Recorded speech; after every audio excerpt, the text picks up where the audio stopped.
On met un pognon de dingue dans des minima sociaux, les gens ils sont quand même pauvres. L'assistanat n'a pas sa place. La meilleure manière d'aider les gens, c'est pas de leur verser une prestation sociale, c'est de les remettre sur le chemin du travail.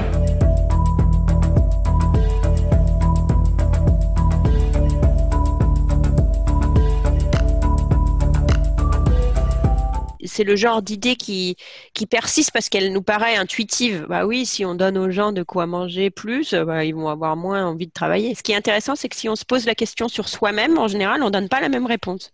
On se dit non, moi, si je recevais des aides, ça me rendrait pas paresseux. Mais les autres, oui. Dans toutes les expériences qui ont pu avoir lieu où on donne aux gens des aides sociales plus généreuses, que ce soit dans les pays pauvres ou dans les pays riches, on voit jamais un effet de découragement du travail. Le fait même de recevoir des aides, ça redonne un peu de confiance et d'énergie aux gens et du coup, ça leur redonne la capacité de se remettre dans une dynamique plus positive de recherche d'emploi, etc. La plupart des gens, ils veulent jouer un rôle positif dans la société, travailler, être intégrés, etc. C'est quelque chose qui est beaucoup plus important en fait que de se reposer toute la journée.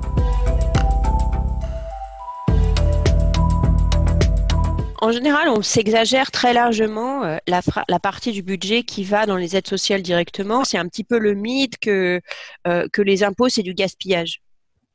Alors qu'en fait, il ne faut pas penser aux impôts comme du gaspillage, il faut penser aux impôts comme une redistribution des plus fortunés vers les moins fortunés. Ce serait du gaspillage que si les impôts étaient tellement importants que ça découragerait les gens riches de travailler et que donc d'avoir des impôts élevés ne réussissait pas à vraiment remplir les coffres de l'État suffisamment. Mais ça, il se trouve aussi que c'est pas vrai. De la même façon que les personnes pauvres ne sont pas découragées de travailler à cause des aides sociales, la vérité c'est que les personnes riches ne sont pas découragées de travailler quand les impôts sont plus importants. Donc il ne faut pas penser en termes de ruine de l'État, il faut penser en comment on va organiser la redistribution entre les plus fortunés et les moins fortunés pour s'assurer qu'on vit dans une société qui est solidaire.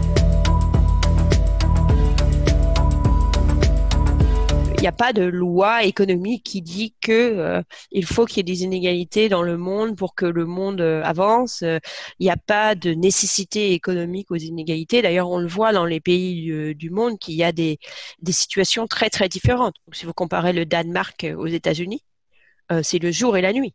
Aux États-Unis, il y a des inégalités énormes, à la fois de revenus, mais aussi de niveau de vie, même devant le coronavirus. Alors qu'au Danemark, beaucoup moins d'inégalités. Et ça vient pas par hasard. Ça vient parce qu'il y a eu un désir, une volonté politique de les contrôler. Là où on peut avoir une espèce de fatalité, c'est quand les revenus et la richesse commencent à s'envoler, ça donne accès à plus de choses qui permettent de faire envoler encore plus les revenus et la richesse. Et c'est ça qu'il faut que la politique, que nos politiques, nos décisions, la politique au sens noble, hein, si j'ose dire, nos décisions collectives empêchent.